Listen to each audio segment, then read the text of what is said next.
नमस्कार मित्रों, हमारे चैनल ओम आलू पर आपका स्वागत है। बहुत दिनों के बाद मिले हैं, हम आपको बहुत मिस करते हैं, आप भी हमें बहुत मिस करते होंगे। लेकिन देखिए, चैनल हमारा लगातार आपको वीडियोस दे रहा है। हाँ, मैं आपके सामने बहुत दिनों बाद आया हूँ, तो बिजी होने के कारण मैं क्षमा चाहता हूँ, आपसे बहुत दिनों बाद मिल पाया। लेकिन हमेशा की तरह कुछ नया, कुछ अलग लेकर आपके लिए लेके आए हैं। हमने जो पशु पक्षियों के टोटके आपको बताने शुरू किए थे, उनके जो संकेत बताने शुरू हुए, काफ़ी पसंद किए जा रहे हैं। तो आज मैं 4 पक्षियों के आपको टोटके एक साथ बताता हूँ। मित्रों, कुछ पक्षियों के टोटके बहुत ज़्यादा हैं तो कुछ के बहुत कम। जिनके कम हैं उनको एक साथ आपको बता देते हैं। आसपास आपके मिलते हैं, उनको देख के आपको अंदाज लगता है।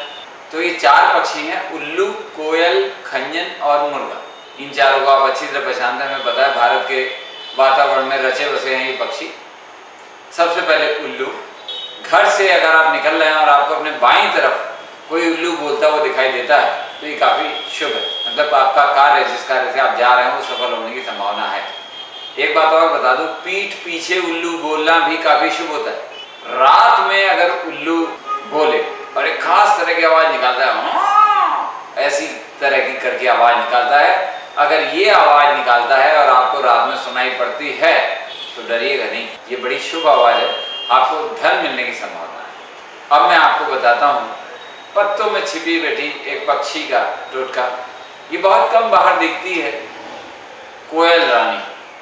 कोयल के टोटके क्या क्या है, कोयल के संकेत क्या क्या है, वो मैं आपको बताता हूँ। दोपहर के समय अगर आप कहीं जा रहे हैं या कहीं बैठे हैं और आपको दक्षिण तरफ से, दक्षिण दिशा से कोयल का स्वर आता सुनाई पड़े तो ये शुभ। इसी काल में यानी दोपहर के समय ही अगर कोयल बोलती है पश्चिम दक्षिण दिशा से, मतलब वो दिशा जो पश्चिम और दक्षिण के बीच में स्थित हो, उस दिशा से अगर बोलती है तो समझिए आपको पैसा मिलने वाला है, धन आने वाला है। तीसरे प्रहर में बोले यानी शाम के समय अगर वो ऐसा बोलती है आपके दक्षिण पश्चिम दिशा में, तो समझिए कि वर्षा होने वाली है। वर्षा का संकेत भी करती है कोयल। और आप पाएंगे कि ऐसा अधिकांशतः होता है।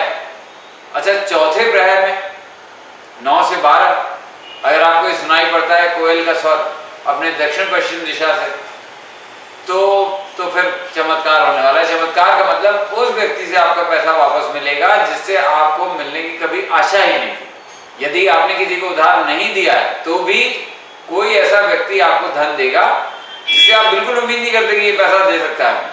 दिन के प्रथम प्रहर में यदि कोयल पश्चिम उत्तर की ओर मुंह करके बोलती है तो आपको राजा की कृपा प्राप्त होगी। ये राजा की कृपा उस समय का संकेत है जब राजा हुआ करते थे। आज के समय में इसे बड़े अधिकारी की कृपा आप मान सकते हैं। यही काम वो दिन के दूसरे प्रहर में करती है तो समझिए आपके यहाँ पुत्र होने वाली। यदि किसी स्त्री को संतान होने वाली है तो वो पुत्र होगा। दिन के तीसरे प्रहर में, तीसरा प्रहर मतलब 6 से 9, 12 से 3, 3 से 6, 6 से 9, 9 से 12। तो दिन के तीसरे प्रहर में यानी 6 से 9 के समय यदि कोयल की आवाज़ सुनाई पड़ती है आपको उत्तर दिशा से आती हुई, तो ये समझिए आपके यहाँ सुख सुविधा में बढ़ोतरी होने वाली है। अब मित्रों, खंजन पक्षी आपको पता ही होगा, बहुत ही कॉमन है भारत में। तो खंजन पक्षी के भी संकेत होते हैं, कुछ बताता है। क्या क्या बताता है देखिए, घर की दीवार या घर में लगा वृक्ष या फिर घुड़साल जहाँ घोड़े बनते हैं या गजशाला जहाँ हाथी बनते हैं, मतलब जहाँ जानवर बंधते हैं, या फिर किसी महल, इन सब जगहों पर यदि आपको खंजन पक्षी दिखाई देता है तो ये धन की प्राप्ति का संकेत है। जल वाले स्थान, मतलब जहाँ पर जल इस्तेमाल होता है, जैसे कुआं या हैंडपंप भी कह लीजिए, इन स्थानों पर गोबर पर या गोबर के आसपास या फिर घर के मुख्य द्वार पर, यहाँ पर कहीं आपको खंजन पक्षी दिखाई देता है तो न केवल रोगों का नाश होता है बल्कि भविष्य सुखमय होने का भी संकेत होता है। अब बात करेंगे हम उस पक्षी की जिसकी बांग से हम जागते थे कभी, अब तो खैर बहुत कम मिलता है, वो है मुर्गा। तो मुर्गे के क्या शुभ संकेत है? घर से निकलते समय मुर्गा यदि दाईं ओर आपके बोले तो आप जिस इच्छा को लेके चले हैं वो पूरी होगी, इस बात का संकेत है। और सुबह सुबह मुर्गे के बोलने का सुनाई पड़ा, ये भी काफी शुभ है। तो ये मित्रों थे पक्षियों के टोटके जैसा कि आप अनुरोध करते हैं उसी हिसाब से हम बनाते भी। आप लोगों ने कहा था और पशु पक्षियों के टोटके बनाएंगे, हमने बनाए देखे। सभी पशु पक्षियों के तो इतने नहीं है, श्वान के तो खैर बहुत ही सारे बता दिए।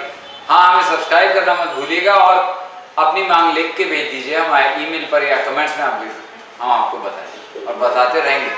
फिर मिलेंगे। नमस्कार।